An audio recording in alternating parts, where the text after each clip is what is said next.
రంగారెడ్డి జిల్లా Cyberabad police commissionerate శనివారం 63వ హోంగార్డుల ఆవిర్భావ దినోత్సవాన్ని పురస్కరించుకుని 6వ తేదీన Cyberabad CP office parade grounds లో Cyberabad CP Avinash Mohanty, Z CP doctor Gajarapu Bhupal, ఉన్నతాధికారులు, హోంగార్డుల సిబ్బంది ఉన్నారు. హోంగార్డ్స్ రైజింగ్ డే జనవరి 6న దేశవ్యాప్తంగా జరుపుకుంటున్నారని తెలిపారు.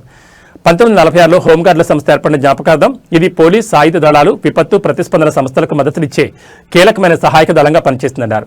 ఈ సందర్భంగా సిపి మాట్లాడుతూ 2025 జనవరిలో సైబరాబాద్ హోంగార్డ్స్ కోఆపరేటివ్ క్రెడిట్ సొసైటీని స్థాపించడం తెలంగాణలోని తొలిసారిగా హోంగార్డులకు ఆర్థిక భద్రత, సంక్షేమ చర్యలను పెంపొందించడంలో ఒక ముఖ్యమైన ముందడుగని అన్నారు. హెచ్డిఎఫ్సి యాక్సిస్ బ్యాంక్తో జీతం ఖాతా హోల్డర్లు ఇప్పుడు 33 లక్షల ఆరోగ్య బీమా, ఓపీ కన్సల్టేషన్లు కాలానుగుణంగా పూర్తి శరీర వైద్య పరీక్షలకు అర్హులని ఆయన తెలిపారు.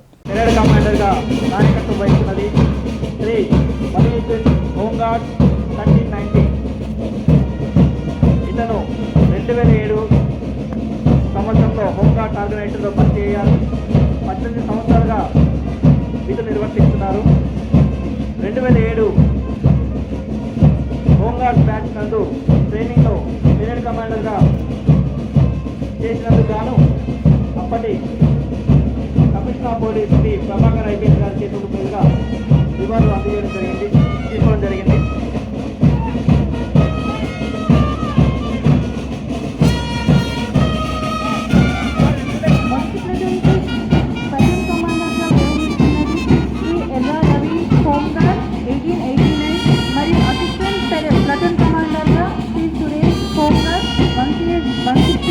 వ్యవహరిస్తున్నారు.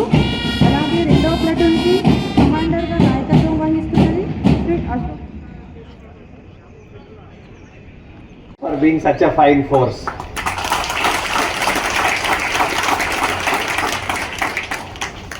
ఈరోజు మనం అందరూ చాలా ఒక చక్కటైన పెరేడ్ చూసాము. ఆ పెరేడ్ కమాండర్, ఇక్కడ పెరేడ్లో ఉన్న ప్రతి వాళ్ళు చాలా క్రిస్ప్గా, చాలా షార్ప్ మూమెంట్స్తో చాలా మంచి పెరేడ్ డిస్ప్లే చేశారు. నేను అనుకుంటున్నా సిఆర్కి చాలా స్టిఫ్ కాంపిటీషన్ అయిపోయింది. ఇప్పుడు సిఆర్ వాళ్ళు ఇంకా ప్రాక్టీస్ చేయాలని నేను అనుకుంటున్నా. ఇప్పుడు హోంగార్డ్ పెరేడ్ చూసినాక హోంగార్డ్స్ మీ అందరికి తెలుసు, it is a voluntary force. మనం అందరూ ఇక్కడ ఉన్న హోంగార్డ్స్ అందరూ డ్యూటీ చేసి అది మేబీ ఆ హిస్టరీ ఆఫ్ ది ఆర్గనైజేషన్ కొంచెం మర్చిపోయి ఉంటారు. హోంగార్డ్స్ వరల్డ్ వార్ టైంలో అక్కడ బ్రిటన్లో ఫస్ట్ టైం రేస్ చేశారు ఈ యాజ్ అ డిఫెన్స్ అగేన్స్ట్. అప్పుడు వరల్డ్ వార్లో జర్మనీ వీళ్ళందరూ అటాక్ చేసినప్పుడు బై ఛాన్స్ వాళ్ళు వాళ్ళ ల్యాండ్లో వచ్చేస్తే ఒక ఫోర్స్ కావాలి విచ్ విల్ హెల్ప్ ఆర్మీ కానీ వాళ్ళ లోకల్ పోలీస్కి సపోర్ట్ చేయడానికి. సో అప్పుడు హోంగార్డ్స్ రేజ్ అయింది. ఇండియాలో కూడా 1946లో అదే సందర్భంగా రేజ్ అయింది. చైనా వార్ తర్వాత దానికి కొంచెం మంచి సిస్టమేటిక్గా ఆర్గనైజ్ చేయడం జరిగింది. సో హోంగార్డ్స్ వాలంటరీ ఫోర్స్ అంటే ఏంటి? సివిలియన్స్ వాళ్ళ ఇంట్రెస్ట్తో పోలీస్కి సాయం చేయాలని, పోలీస్ వాళ్ళ డ్యూటీస్లో హెల్ప్ చేయాలని ముందుకు వచ్చారు.